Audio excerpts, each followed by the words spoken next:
Chapter 1.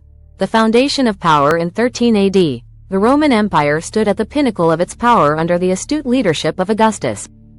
Having established the Principate, Augustus knew that securing the future of Rome hinged on a careful succession plan.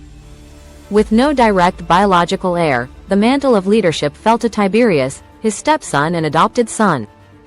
Augustus recognized Tiberius's military acumen and administrative skill, understanding that he would need a capable leader to ensure the stability of the empire. Chapter 2. The political landscape. The Senate had transitioned from its former glory, now merely a ceremonial body with limited power compared to the authority wielded by Augustus. Tiberius entered this political arena acutely aware of the complex dynamics at play. Various factions vied for influence, each with its ambitions and rivalries. As Tiberius stepped into his new role, he faced the daunting challenge of consolidating his power while navigating a web of political intrigue. Chapter 3. The announcement. Augustus called for a special session of the Senate to announce his decision to grant Tiberius significant powers, nearly equal to his own. The proclamation sent ripples of astonishment through the assembly, leaving many senators unsettled.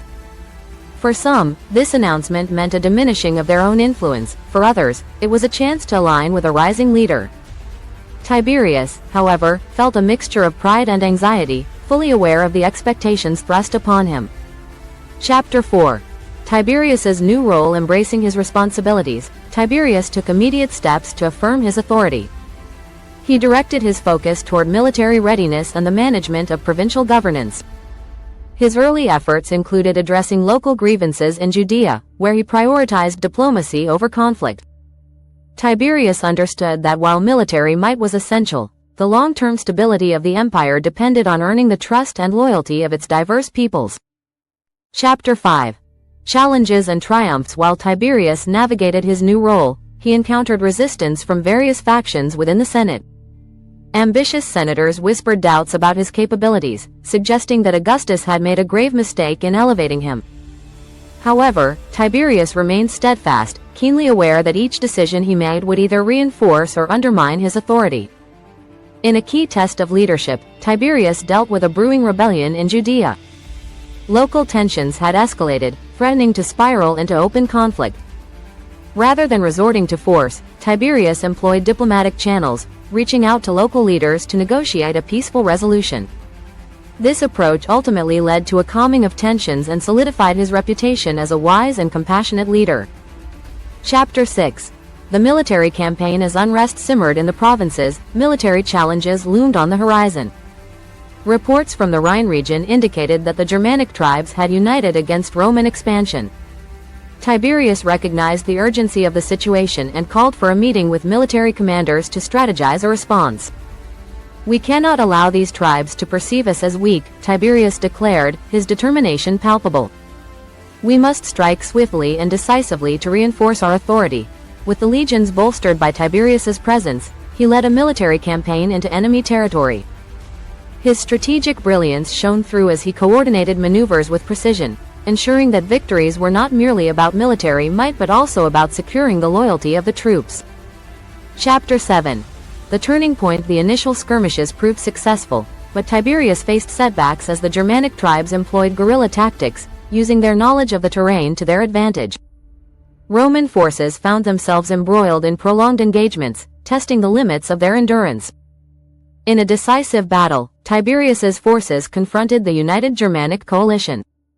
The clash was fierce, with both sides displaying unwavering determination.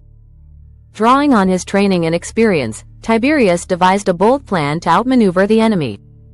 In a daring flanking maneuver, Tiberius caught the Germanic forces off guard, turning the tide of battle in favor of the Romans.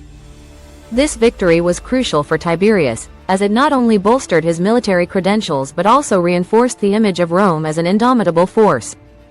Chapter 8. Reflections on leadership. With the defeat of the Germanic tribes, Tiberius returned to Rome triumphant. The people hailed him as a hero, and the Senate recognized his accomplishments with honors. Yet, amid the celebrations, Tiberius felt a sense of unease. He understood that power was a double-edged sword. While victories bolstered his authority, they also attracted envy and resentment among rival factions. In private moments of reflection, Tiberius pondered the words of Augustus. A leader must be vigilant, for shadows lurk in the corners of power. He understood that trust was fleeting, and loyalty must be continuously earned. Chapter 9. The road ahead. As the year 13 AD drew to a close, Tiberius stood at a crossroads. He had navigated the complexities of power and emerged as a formidable leader. However, he knew that challenges would continue to arise, both within the Senate and beyond. His relationship with Augustus would remain crucial as he sought to honor his father's legacy while forging his own path. Tiberius recognized that the strength of Rome depended not only on military might but also on the delicate art of governance. Balancing authority with diplomacy would be key to maintaining stability in the empire. With renewed resolve, he prepared to face the challenges of the future. Chapter 10. Conclusion. The year 13 AD marked a pivotal transition in the history of the Roman Empire, as Augustus entrusted Tiberius with powers nearly equal to his own. Through triumphs and tribulations, Tiberius emerged as a leader poised to navigate the complexities of governance. As he embraced his role, Tiberius faced the dual challenge of honoring Augustus's legacy while carving out his own identity. The delicate balance of power, the challenges of leadership, and the ever-present specter of ambition would shape his reign. In the annals of history, 13 AD stands as a testament to the transition of power within the Roman Empire, a pivotal moment that would influence the course of governance for years to come. Tiberius's journey had just begun, and the future of Rome lay in his hands, awaiting the next chapter of its storied past.